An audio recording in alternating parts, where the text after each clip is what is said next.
So, for the first time, we were just talking. There seems to be a bit of a crack in the Trump Foundation, which we've not seen throughout this entire campaign. But the crack seems to be right now. You never know how long this will last. It's a long way to November. Yeah, I mean, he's been trying to kind of retool his campaign. I don't have that on record from any kind of sources except for a change in his behavior. Yeah. Yesterday, as you know, he unveiled his economic plans in greater depth at a speech at the Detroit Economic Club. And I found it interesting, not only the content of his speech, and he's always interrupted by protesters. That's nothing new. I mean, there were a lot of them yesterday. But his response to them was different. There was nothing like, oh, get him out of here or punch him in the face or anything like that. It was he just stood there, looked around, smiled, sometimes gave a nod of the head, and then proceeded again. And he had to do that several times. And I kept thinking, oh, he's going to lose it. He's going to lose it. Something's going to happen. Yeah. And he never did.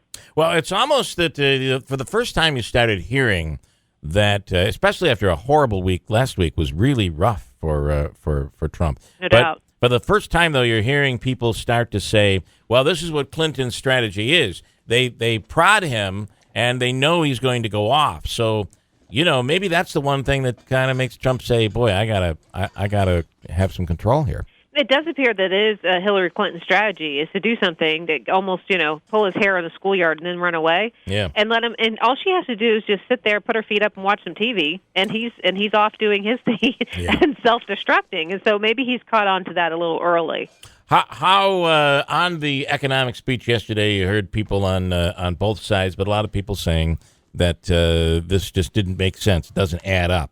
What are the reviews out of yesterday? There are lots of responses to the speech. I think one of the biggest ones from Hillary Clinton herself was having to do with the corporate tax break. He wants to bring that from 35% to 15%. And some people are saying, okay, first of all, how are you going to pay for this? But he's saying that the additional revenues from businesses, because more people will be able to start businesses, grow businesses.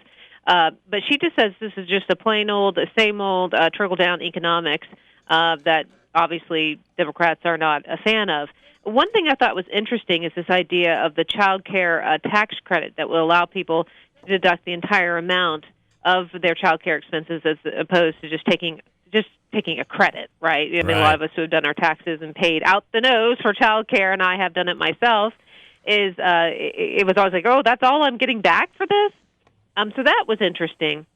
It's not something you normally see out of Trump, the bold Donald Trump. But even yesterday, when he said, we're going to turn this, we're going to jumpstart America, and it's not even really that difficult to do.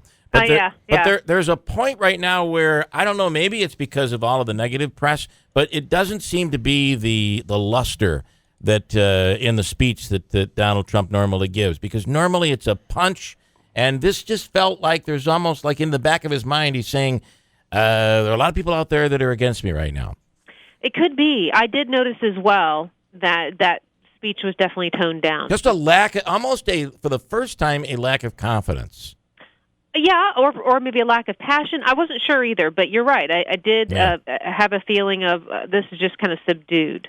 If I'm him and I have all that, I'd be like, this is not worth it. I mean, it's all of this.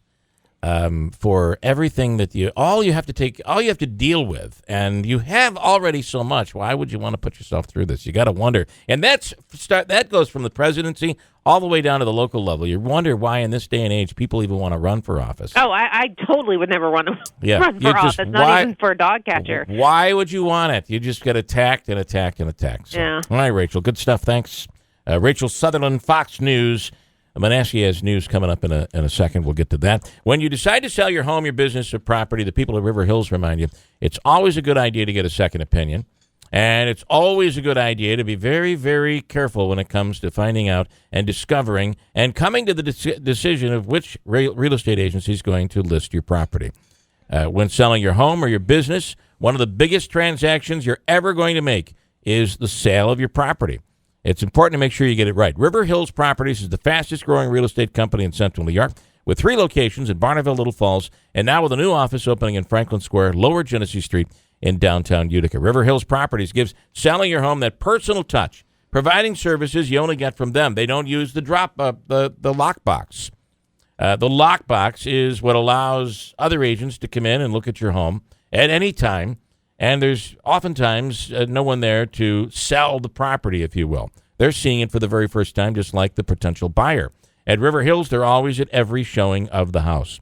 They create a special in-depth packet for the potential buyer that includes a special professional video, drone video, photos, and information packet that shows everything about your property for the potential buyer. Contact Robert or Bill or any of the agents at River Hills Properties in Barneville, Little Falls, and brand new office, the brand new one in Franklin Square. Call Robin at 896-1009 or visit River Hills Properties online at riverhillspropertiesllc.com.